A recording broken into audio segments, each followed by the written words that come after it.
দুটো বেগুন কুচি করে নিয়েছি, একটা আলু আর সামান্য মটরশুঁটি ছাড়িয়ে নিয়েছি। আর বাজার থেকে নিয়ে এসেছে টাটকা সজনে ফুল। এই সময় তো এই ফুলটা খুব পাওয়া যায় আর যেটা খাওয়া খুবই উপকারী। আর মাসি রোদে বসে সেই ফুলগুলো একটা একটা করে ছাড়িয়ে দিচ্ছে। এটা ছাড়াতে একটু সময় লাগে তো। আর আমি প্রথমে সেগুলোকে একটু জলে ভাপিয়ে জলটা ফেলে দেবো, যাতে তার কষা ভাবটা চলে যায়। তারপর কড়াতে তেল দিয়ে কালো জিরে আর আলুগুলো লাল করে ভেজে নিলাম। তারপর বেগুন আর মটরশুঁটি দিলাম, আর তারপরে দিয়ে দেবো ভাপিয়ে রাখা সজনে ফুলগুলো। এরপর দিয়ে দেবো নুন, হলুদ, চিনি আর সর্ষে জিরে বাটা। সর্ষের সাথে একটুখানি জিরে বাটা দিলে খুব ভালো লাগে খেতে।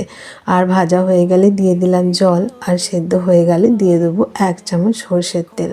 এটা দিলে খেতে খুব ভালো লাগে। আর করেছিলাম শিম ভর্তা, যার রেসিপি অন্যদিন শেয়ার করব, আর পাতলা মাছের কারি। তবে আজকে দুপুরের থালাটা ছিল খুবই সুস্বাদু আর স্বাস্থ্যকর।